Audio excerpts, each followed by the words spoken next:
አንዳንድ ጊዜ የልጆቻችንን ጤንነት ለመጠበቅና የአእምሮ እድገታቸውን ለመጨመር ውድ የሆነ ነገር ያስፈልገናል።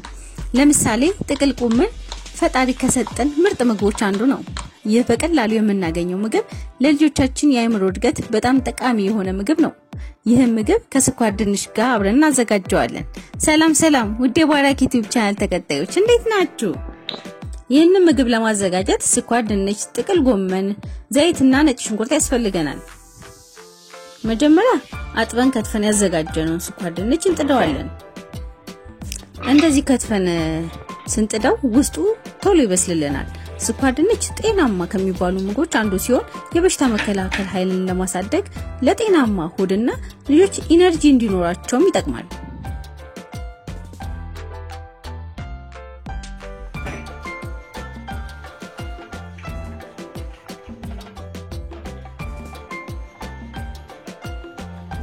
ከዛም ስኳር ድንቻችን ሲበስል እናውጣዋለን።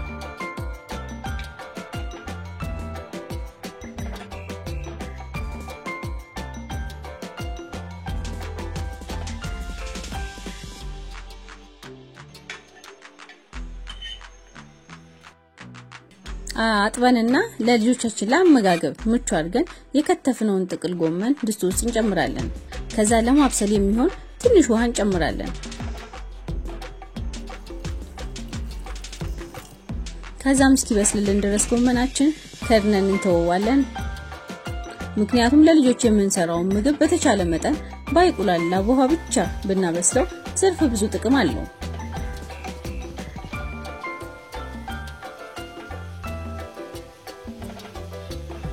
ጎመናችን ሲበስል ትንሽ ኦሊቭ ኦይል ወይም ደግሞ የምንጠቀመው ማንኛውም የምግብ ዘይት እንጨምራለን። ትንሽ ነጭ ሽንኩርቱ ቴስቱ ስለሚከብዳቸው ማብዛት የለብንም። ጥቅል ጎመን በቀላሉ የምናገኘው ብዙ ጥቅም ያለው አትክልት ነው። በሽታን ለመከላከል የልጆችን ሴል ለማሳደግና ለሆድ ጤና ይጠቅማል። ጥቅል ጎመን ፎሌትና ቫይታሚን B6 ስላለው የልጆችን የአእምሮ እድገት የማገናዘብ ችሎታን ለማሳደግ ይጠቅማል። ስለዚህ እንደ አንድ ጥሩ አማራጭ ነው።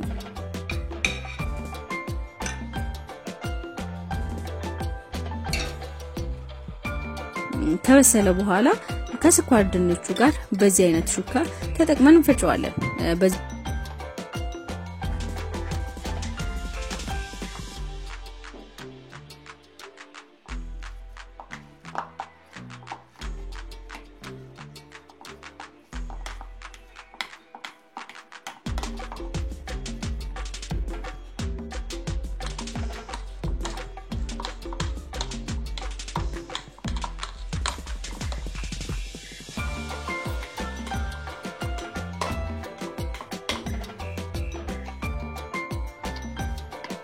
መልኩ ለልጆቻችን ማቅረብ እንችላለን ማለት ነው።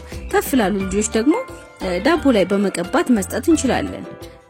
ነገር ግን ከ1 ዓመት በታች ያሉ ልጆች ዘይትና ነጭ ሽንኩርትን ባንጠቀም ይመከራል።